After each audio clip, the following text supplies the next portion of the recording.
아브라함이 나이가 많아 늙었고 여호와께서 그에게 범사의 복을 주셨더라. 아브라함이 자기 집 모든 소유를 맡은 늙은 종에게 이르되 청하건대 내 허벅지 밑에 내 손을 넣어라. 내가 너에게 하늘의 하나님 땅의 하나님이신 여호와를 가리켜 맹세하게 하노니 너는 내가 거주하는 이 지방 가나안 족속의 딸 중에서 내 아들을 위하여 아내를 택하지 말고 내 고향 내 족속에게로 가서 내 아들 이삭을 위하여 아내를 택하라. 종이 이르되 여자가 나를 따라 이 땅으로 오려고 하지 아니하거든 내가 주인의 아들을 주인이 나오신 땅으로 인도하여 돌아가리이까. 아브라함이 그에게 이르되 내 아들을 그리로 데리고 돌아가지 아니하도록 하라. 하늘의 하나님 여호와께서 나를 내 아버지의 집과 내 고향 땅에서 떠나게 하시고 내게 말씀하시며 내게 맹세하여 이르시기를 이 땅을 내 씨에게 주리라 하셨으니 그가 그 사자를 너보다 앞서 보내실지라. 네가 거기서 내 아들을 위하여 아내를 택할지니라. 만일 여자가 너를 따라오려고 하지 아니하면 나의 이 맹세가 너와 상관이 없나니 오직 내 아들을 데리고 그리로 가지 말지니라. 그 종이 이에 그의 주인 아브라함의 허벅지 아래에 손을 넣고 이 일에 대하여 그에게 맹세하였더라. 사라가 죽고 장례를 치르는 과정이 하나님께서 아브라함에게 주신 땅의 언약이 실현되는 첫 출발입니다. 그것이 어제 본문인 23장의 내용인데요. 오늘 볼 24장은 자손의 언약이 성취되는 첫 출발을 보여줍니다. 오늘 본문을 보면 아브라함은 자신의 집 모든 소유를 맡은 늙은 종에게 이삭의 아내를 구해오라고 합니다. 이 종은 아마 15장 2절에 나오는 엘리에셀일 확률이 높은데요. 자신의 후계자로 삼고 싶어 할 만큼 신뢰하는 종에게 이삭의 아내를 구해오라고 했을 것이 분명하기 때문입니다. 아브라함은 그 종에게 자신의 허벅지 밑에 손을 넣고 맹세하라고 합니다. 옛날 성경에는 환도뼈라고 되어 있는데요. 정확히는 남성의 생식기를 뜻합니다. 당시에는 죽음에 임박한 사람이 상대방에게 자신의 생명의 근원이 되는 곳에 손을 대고 맹세를 하게 하는 문화가 있었습니다. 이것은 이 맹세를 지키지 못할 경우 불임이 되거나 후손이 멸절될 것이라는 의미를 담고 있다고 합니다. 그래서 이런 식의 맹세와 언약 체결은 목숨을 걸고 지키겠다는 의지를 담고 있는 것입니다. 아브라함이 자신의 종에게 이야기한 신부의 조건은 크게 두 가지입니다. 첫째는 아브라함과 같은 고향인 같은 족속의 여인이어야 한다는 것입니다. 가나안 땅의 여인 중에서는 리브가의 아내를 택하지 말라는 것이죠.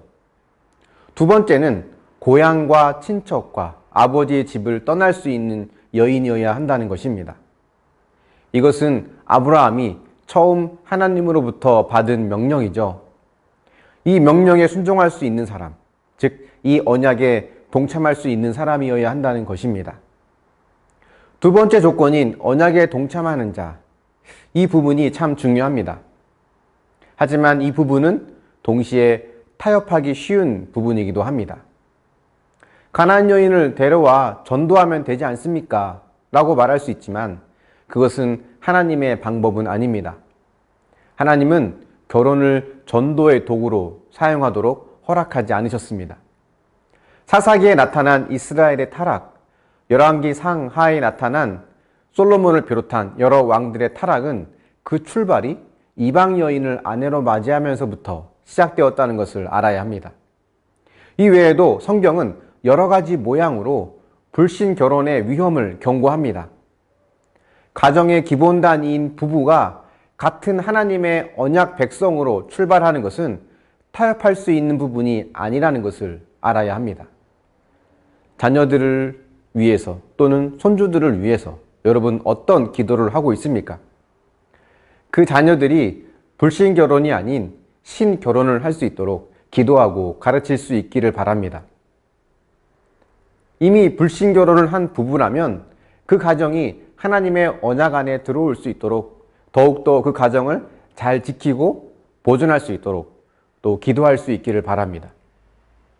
아브라함에 주신 후손의 언약의 초석을 다지는 이삭의 아내를 구하는 이 사건에서 아내의 조건을 이방 여인이 아닌 같은 언약 백성 중에서 택했다고 하는 것은 우리에게 시사하는 바가 매우 큽니다. 사실 많은 문제들은 우리가 원리와 원칙을 지키지 않는 것에서부터 생겨납니다. 내게 유익이 되기 때문에 또는 지금 당장 나에게 편하기 때문에 타협을 하게 되고 그 타협을 위해서 인간적이고 세상적인 방법을 사용하기도 합니다. 이삭의 아내를 구하는 이 기본적인 원칙이 무너졌을 때 그것이 어떤 결말을 가져오게 되었는지 우리는 성경에 나타난 이스라엘 백성들의 마지막 모습을 보며 충분히 알 수 있습니다. 오늘 본문에서 나온 결혼의 원칙, 같은 언약 백성으로 출발하는 가정이 되는 것뿐 아니라 말씀에서 이야기하는 원리와 원칙을 우직하게 지키며 순종하는 믿음의 사람 또 믿음의 가정이 되기를 축원합니다. 묵상해 보십시오. 불신결혼을 대수롭지 않게 여기고 있지는 않았습니까? 같은 언약의 백성으로 출발하는 가정이 되어야 한다는 것은 반드시 지켜야 할 원칙이라는 것을 인정합니까? 인간적인 방법과 계산으로 원칙을 벗어나서 어려움을 겪었던 적은 없습니까? 기도하겠습니다. 사랑의 하나님, 이삭의 아내를 구하는 이 과정을 통해 원칙과 원리를 우직하게 지켜나가는 것이 얼마나 소중한 것인지를 다시 한번 깨닫게 됩니다. 하나님께서 말씀하셨던 땅의 후손에 대한 가장 기본적인 명령, 같은 언약 백성에서 한 가정이 출발해야 한다는 것을 어겼을 때 그 결말이 어떠한지를 우리는 구약 성경을 통해 보게 됩니다. 주님, 우리의 자녀들 또 우리의 후손들이 이 하나님의 명령을 잘 지키며 불신결혼이 아닌 믿음의 가정으로 출발할 수 있도록 도우시고 인도하여 주시옵소서. 원리와 원칙을 말씀대로 지키게 하여 주시되 순간순간마다 타협하고 인간적인 방법으로 대신하려는 우리 안의 욕심을 주님 제거하여 주시고 하나님 뜻대로 순종할 수 있는 신실한 믿음을 허락하여 주시옵소서. 감사드리며 예수님의 이름으로 기도합니다. 아멘.